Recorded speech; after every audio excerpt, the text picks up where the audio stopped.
Polly was a force. A single mother with a heart bigger than the world. Her world, however, was small, a cramped apartment, threadbare furniture and 2 hungry mouths to feed. But she had dreams, not for herself but for her children. Education, she believed, was their ticket out. Out of poverty, out of struggle, into a brighter tomorrow. She worked 2 jobs, sometimes 3. Days bled into nights. Her hands, rough and calloused, were a testament to her tireless efforts. Every penny earned was a penny saved. Every sacrifice made was an investment in their future. She skimped on herself so they wouldn't have to. Her love, their constant source of nourishment. Their tiny apartment was filled with more than just the necessities. It was filled with laughter, with hope, with the unwavering belief that things would get better. Polly instilled in them the values of hard work, perseverance and gratitude. She was their rock, their guiding star, their everything. Years passed. The children, once her tiny dependents, blossomed under her care. They excelled in school, their minds sharp, their ambitions fueled by her unwavering support. They were her pride and joy, her living legacy. Her sacrifices were paying off. Her daughter Sarah secured a scholarship to a prestigious university.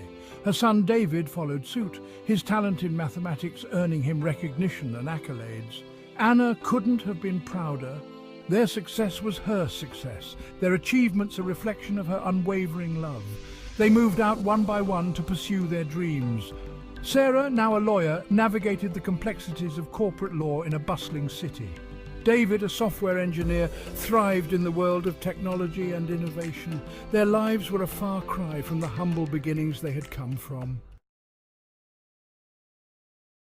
With success came a change, subtle at first, then glaringly apparent.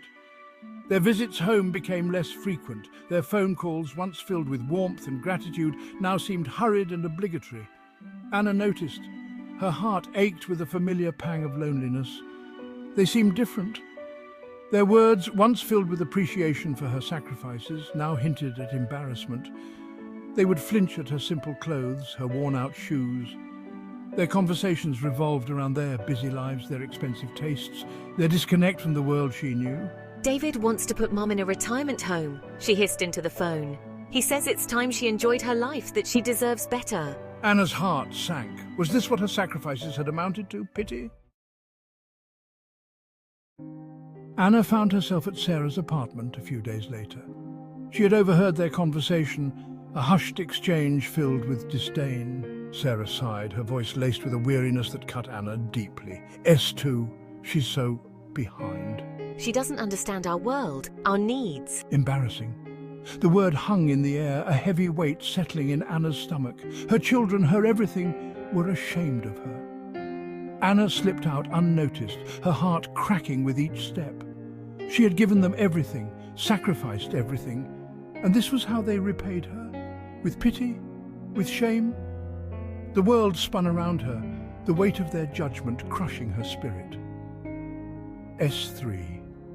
I know. She's stuck in the past, clinging to her poverty. It's embarrassing. Later that week, Sarah and David found her in the same spot she always sat, a book of poetry in her lap, her eyes gazing out the window. Mom, we need to talk. Anna looked up, her eyes red-rimmed but resolute. You think I'm poor, don't you? She asked, her voice soft but steady. They exchanged nervous glances, their carefully constructed facades crumbling under her gaze. You think because I don't have a fancy car or a big house, I have nothing. But she continued, her voice gaining strength. But you're wrong. I am the richest woman in the world. She gestured towards them, her eyes filled with a love that transcended their judgment. My wealth is not measured in money or possessions, but in the two of you. Every sacrifice I made, every hardship I endured, was an investment in your future. Your success is my success. Your happiness, my greatest reward. She looked at them, her children, her heart overflowing with a love they couldn't begin to fathom. You may see poverty in my worn-out shoes and threadbare clothes, but I see pride.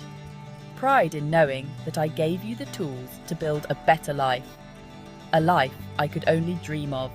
Her words hung in the air, a powerful reminder of the true meaning of wealth. The room was silent as Sarah and David absorbed her words. They looked at their mother, truly saw her for the first time in years. The weight of their judgment lifted, replaced by a wave of shame and a newfound appreciation for the woman who had given them everything. Anna was right.